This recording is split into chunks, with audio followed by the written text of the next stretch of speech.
Hi, I'm Drea and welcome to Vermilion Lane. Today we're going to be making one of my absolute favorite dishes. It's kale and mushroom stromboli, and what makes it so incredibly special is the goat cheese. It's ooey, it's gooey, it's a little bit fattening, but the kale makes you feel a lot better about that. Along with the mushrooms, we're going to have nice crispy shallots as well as roasted red peppers. What more can you ask for? Let's get started. My favorite thing about this dish is the kale. It comes from my garden. It's mid-spring for me right now, and it's the perfect time to harvest your kale and use it all sorts of ways. I'm using button mushrooms today just because they're cheapest, but you could use whatever your favorite is. I've got about 4 ounces of goat cheese, and I've let it sit out on the countertop so that it's room temperature. It'll be a lot easier to spread that way. I've got red and yellow peppers that I'm going to dice up. They're fire roasted, and they're going to give us a real nice punch of flavors without adding any fat. This is actually a balsamic glaze, and I decided to buy it this time, but you can reduce down your balsamic vinegar if you want to make your own glaze. Then I've got a couple of shallots here. I'm only actually going to use about half to 1 of these shallots. I'm going to dice them down really finely because we want their flavor without the texture. Sound good? Oh, and of course, I almost forgot. Go ahead and get a refrigerated pizza dough. This comes in all kinds of flavors and varieties. I really prefer to use wheat dough, but I couldn't find that at my market this morning. So I'm going to be using just a regular white dough. The most important part is that you go for something that's thin. If you go for something that's a little bit too thick, it's going to take too long to cook. The outside of your stromboli will be super brown and the inside will be doughy, and we don't want that. Alrighty, so let's get started. We're going to braise our kale.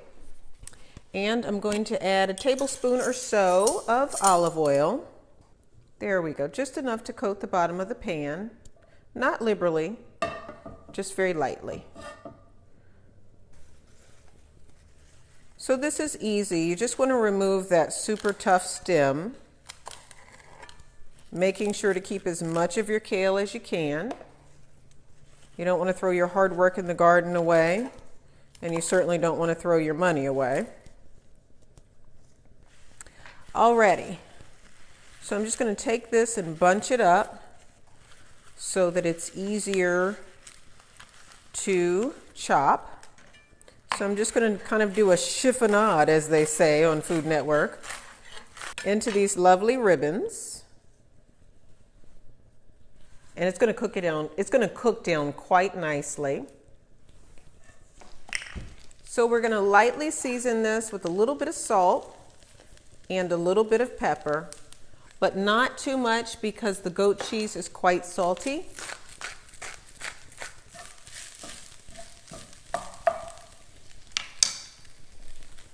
Now, I'm going to add just a hint of lemon. Now I'm going to take my kale and reserve it on the side, and this is going to give it a chance to cool down. Once again, I'm going to coat the bottom of my pan. I'm going to get my mushrooms in. I've got 1 medium shallot, and you just work with it just like you would an onion. But newsflash, a shallot is not an onion. I know, that's shocking. But look it up, I promise, it's true. Okay, so I just want to do a fine dice on these because I want them to get nice and translucent and even crispy in the oil. I don't want too much of their texture in our dish.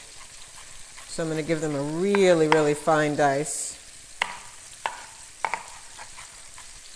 All right, I'm going to add those right on top of the mushrooms.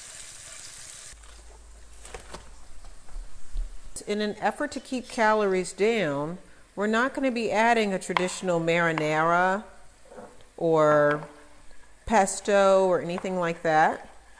We have sliced our red peppers in ribbons, and then I'm going to go across this way, just so I can get as many in the dish as possible.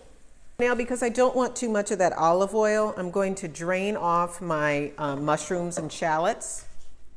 All right, so to our mushrooms and shallots, I'm going to add 2 whole roasted red peppers. So because I want some freshness, I've got some lemon thyme here. I'm going to take 2 sprigs of lemon thyme Now it's time to add that beautiful sauteed garlicky kale.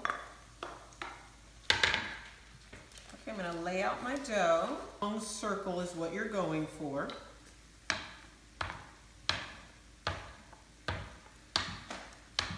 And once you've got that, be sure to stop. Don't keep pressing and messing with your dough. You're gonna rip it.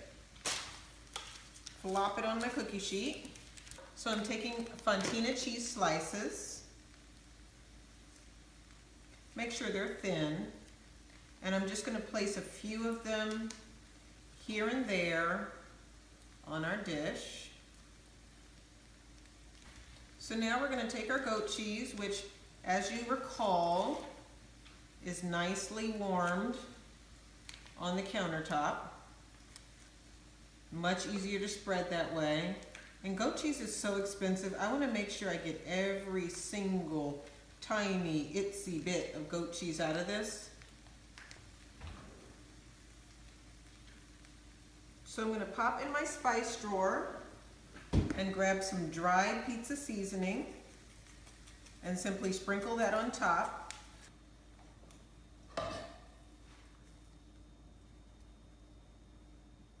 You're going to leave about a ½ inch on either long side.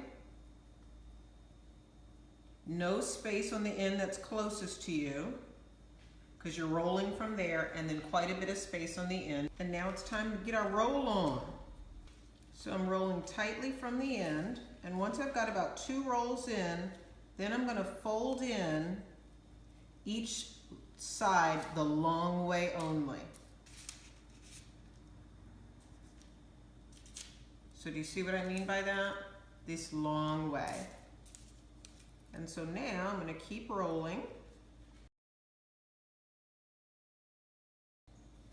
So I'm going to wet my fingers to help this seal, and then I'm going to pull upward and flap over. Perfect. Now if you noticed, I said it's seam side down because we want to make sure, again, that it doesn't sort of burst open on us.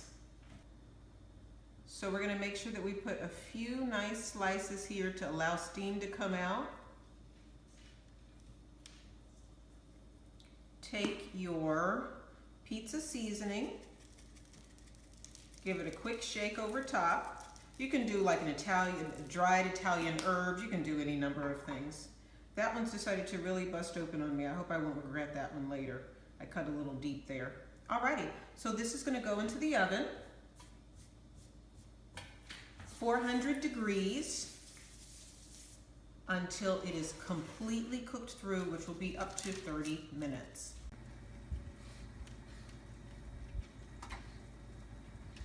So now it's time for the very best part. I'm going to slice into this bad boy. Use a bread knife so you can get a really nice even cut, and I'm going to show you what this looks like. Is that not unbelievable?